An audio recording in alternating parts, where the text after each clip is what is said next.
Hello people, welcome back.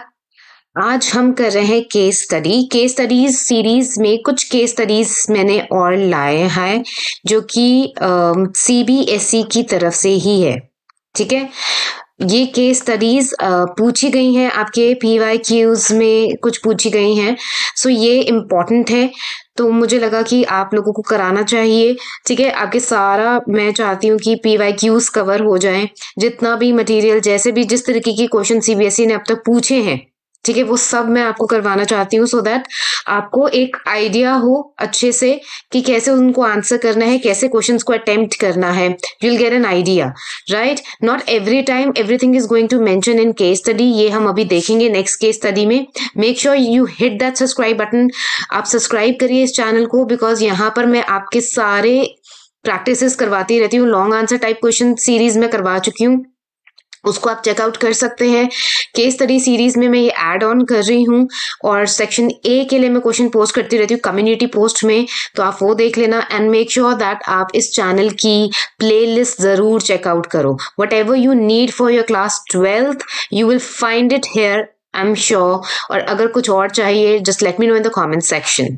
Okay, so let's start. देखते हैं आज की केस स्टडी क्या है। So this is the case study about Vaishali.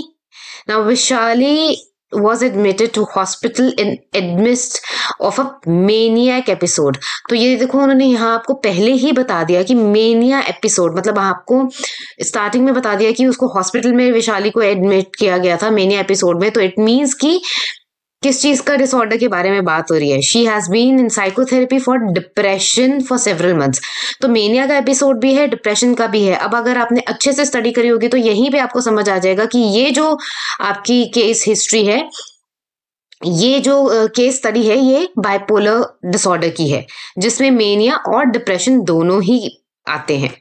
ठीक है, she found a job in an advertising office. उसको एक एडवर्टाइजिंग ऑफिस में जॉब मिला in a local newspaper where she had been working for an year, जहां पे उसको 1 साल हो गया था काम करते करते।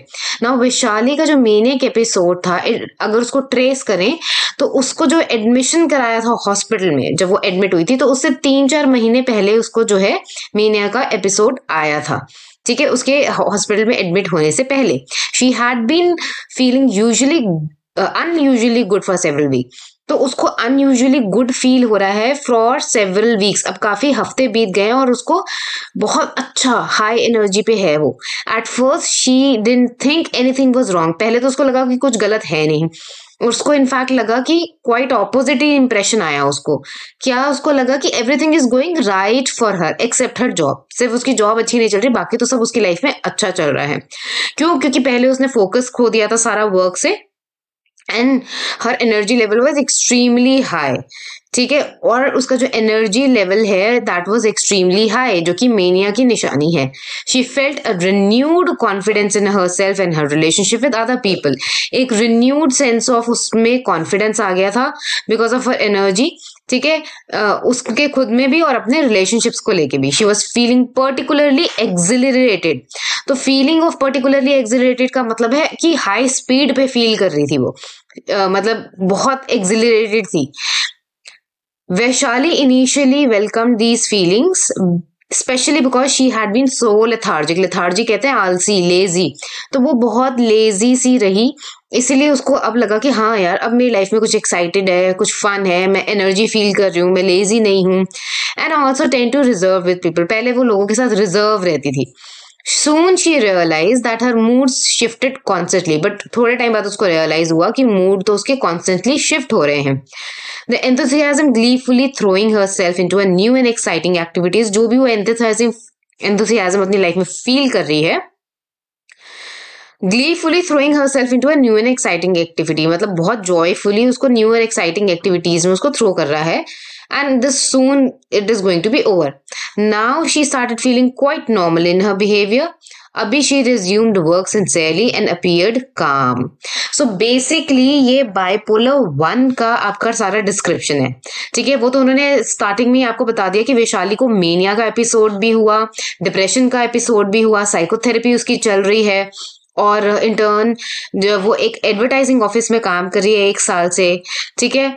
और उसको जो है थोड़े टाइम जब अब एडमिशन हुआ उसको हॉस्पिटल में, उससे थोड़े टाइम पहले ही 3-4 महीने पहले ही एक महीने का एपिसोड आया था और वो बहुत ज्यादा हाई एनर्जी पे, एक्सट्रीमली हाई एनर्जी पे, she was feeling lot of confidence in her self, in her relationships, accelerated feelings थी उसकी बिल्कुल।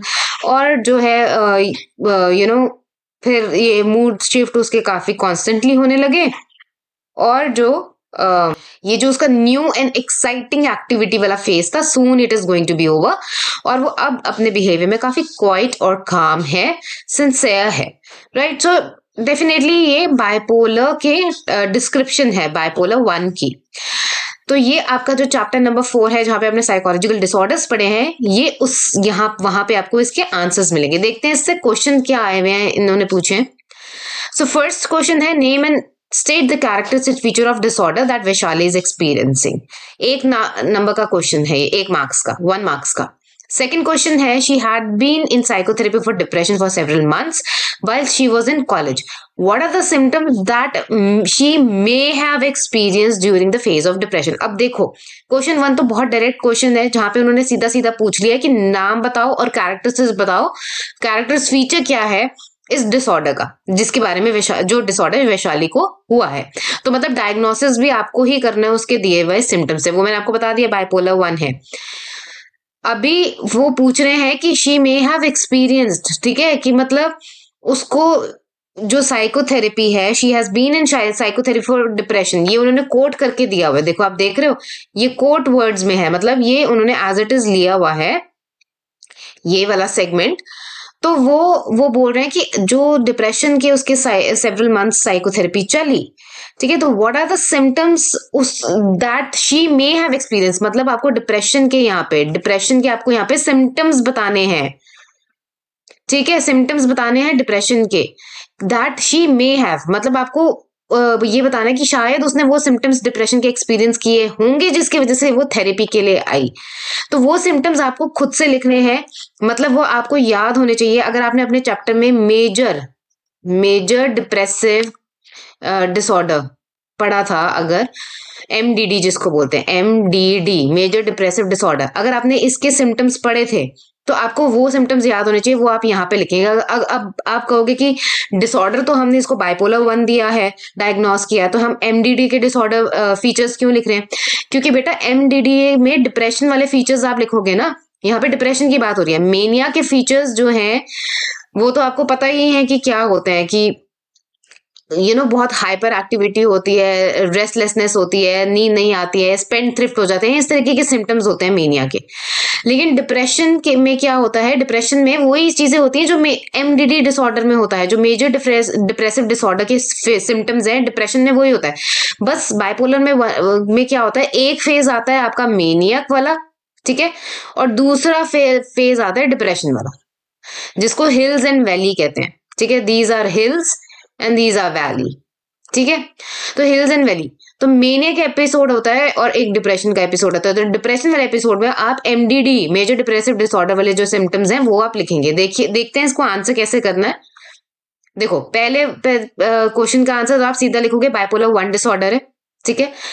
अब उन्होंने क्योंकि कैरेक्टरिस्टिक फीचर भी पूछा है उस डिसऑर्डर का, तो आप बताओगे कि it involves both mania and depression. ये बाइपोलर 1 का कैरेक्टरिस्टिक फीचर है, which are alternatively present in some and sometimes interrupted by periods of normal mood।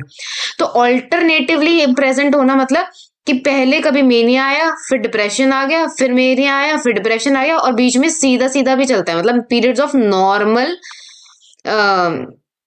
Normal mood भी होते हैं, ठीक है। तो ऐसे होता है। सो ये आप इसके कैरेक्टर्स फीचर्स भी बता दोगे। सो आपने 1 नंबर का ये क्वेश्चन था, ये आपने इस तरीके से आंसर करना है।